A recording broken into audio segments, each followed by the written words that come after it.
La question du jour porte sur la résolution d'équations trigonométriques. Alors ici, on peut directement identifier que le premier terme contient une fonction sinus au carré et le deuxième terme contient une fonction sinus avec un angle double. Donc ici, pour moi, cette équation n'est pas tout à fait linéaire parce qu'on a deux termes qui sont complètement différents en nature. On a un terme du second degré avec une puissance, avec une amplitude d'angle de x, tandis qu'ici, on a un terme du premier degré en sin avec un angle de 2x. Donc, ce que je vais essayer de faire, c'est de remettre un peu tout au même pied, soit de transformer ça en fonction de sin avec un double angle juste du premier degré, ou soit de transformer ça en une fonction du second degré. Donc, moi, ce que je vais choisir, c'est de simplifier sin au carré de x avec la formule de Carnot. Donc, Carnot me dit que 2 sin de x, 2 sin au carré de x est égal à 1 moins cos de 2x. Et je vais remplacer 2 sin au carré de x par 1 moins cos de 2x dans mon équation. Et je retombe avec ça. Donc je vois qu'ici, 1 c'est juste un nombre, je vais mettre le 1 de l'autre côté. Et je vais un peu réarranger mon écriture comme suit. Par la suite, je vais adopter une forme d'écriture plus standard, plus classique ou plus académique en divisant tout par 2. Donc si je divise tout par 2, je vais voir apparaître racine de 3 demi. C'est une valeur qu'on aime bien voir en trigonométrie. 1 demi, on aime bien voir ça en trigonométrie et 1. Pourquoi est-ce qu'on aime bien voir ça ou pourquoi est-ce que nous sommes si familiers? Parce qu'avec ça, je ne peux pas résoudre directement mon équation.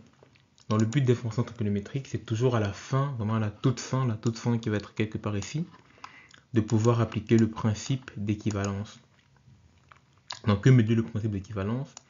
Le principe d'équivalence me dit que si j'ai par exemple cos ou même un sin, je ne sais pas, de je ne sais pas x moins une certaine valeur b, disons que j'ai réussi à composer, j'ai un truc comme ça, qui est égal à une valeur a, disons c'est a ici. Le principe me dit que si j'arrive à transformer ce a en fonction trigonométrique, donc si j'arrive à dire que, désolé, je fais ça avec ma souris, c'est vraiment un très très bad editing. Moins disons b, je transforme le a en fonction trigonométrique, disons cos de alpha, cos de θ, j'aime bien θ, cos de θ.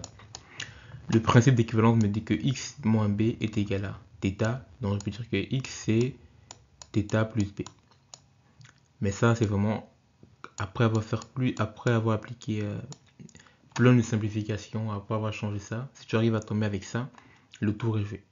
Donc ici, ce que moi j'aimerais bien faire, c'est de pouvoir transformer cette équation en une expression qui est beaucoup plus simple, ou alors en une seule forme trigonométrique. Et pour faire ça, je vais me demander, est-ce que je ne peux pas transformer, parce que je ne connais pas de formule qui peut me permettre d'additionner deux fonctions trigonométriques comme ça avec des coefficients différents. Je ne connais pas. Mais je peux me demander, est-ce que je peux essayer de transformer racine de 3 demi et 1 demi en une fonction trigonométrique semblable. Donc, dire ça revient à faire ça mathématiquement, en me disant que, est-ce que racine de 3 demi est égale à une fonction? Bon, ici, j'ai pris sciemment, donc je sais très bien pourquoi est-ce que j'ai choisi ça d'être sin et ça d'être cos, c'est parce qu'à la fin, je m'attends à un certain résultat. Mais ça marche également, même si tu ne choisis pas cette valeur d'être égale à sin ou ça d'être égal à cos. Si je choisis racine de 3 demi d'être égal à r cos et moins 1 demi d'être égal à r sin, tu vas trouver autre chose à la fin, mais tu auras toujours tu auras toujours le bon résultat au final. Donc moi je pose ces constants d'être égal à r sin, θ et r cos. Du coup, qu'est-ce que vaut θ et qu'est-ce que vaut r? Commençons par calculer la valeur de θ. Donc on voit directement que si je divise la première équation par la première par la deuxième, les r vont se simplifier et je retrouve la définition de la tangente. Parce que la tangente, c'est le sinus sur le cosinus. Donc tangente de θ qui vaut moins racine de 3. Ça veut dire que θ peut être égal à moins pi tiers ou 2 pi tiers. Mais ici, je vais rejeter moins pi tiers parce que le signe est négatif. Pourtant, ici, on voit que le signe de l'angle qu'on a calculé doit être positif. Donc, je vais rejeter ça. Je vais juste dire que θ vaut 2 pi sur 3. Ensuite, si je fais la somme des deux équations au carré, j'aurai r sin θ au carré plus r cos θ au carré. Je sais que sin θ au carré plus cos θ au carré donne 1. Du coup, à la fin, j'ai R carré qui vaut la somme des deux au carré. Et j'applique la racine carrée. Ça revient à faire ça. Donc, ce terme au carré plus ce terme au carré. En fait ça représente le module ou la norme du vecteur des deux composantes. Parce que ça, c'est la composante en Y. Composante en X, c'est un vecteur. Et là, je prends en fait son module ou sa norme. Du coup, je connais R et θ. Je remplace ici par R sin et R cos. Et je me rappelle de cette formule, la formule de Simpson, qui me dit que sin de A fois sin de B moins cos de A fois cos de B, c'est cos de A moins B. Du coup, je fais cos de 2x moins 2pi tiers est égal à 1. J'applique mon fameux principe d'équivalence parce que je sais que 1 c'est égal à cos de 2πk. Donc j'égale 2x moins 2pi tiers à 2x moins 2pi tiers à 2πk, sachant que k c'est un entier. J'isole le x avec une élégance extraordinaire et je trouve la solution, aussi simple que ça. Donc selon moi, quel est le point le plus important? Le point le plus important, c'est de pouvoir quitter de ça vers ça. Ça, c'est vraiment fondamental. Donc je te conseille vraiment de comprendre bien l'approche qui me permet de quitter de ça vers ça. Et comme je t'ai dit, tu aurais pu faire plutôt R cos ici. Donc ici, tu aurais pu faire R cos θ et R sin θ. Tu aurais pu faire ça.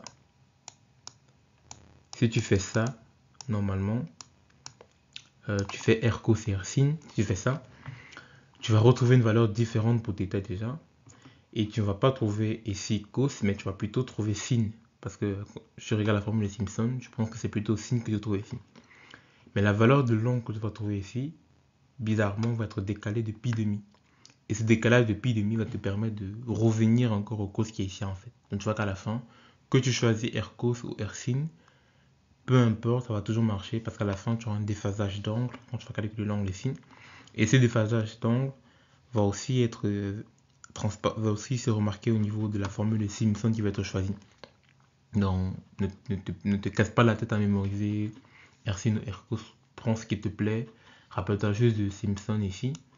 Et un peu de ce petit calcul. Et de ce petit calcul. Aussi, voilà, Carnot, c'est aussi important. Et principe d'équivalence que j'ai appliqué ici.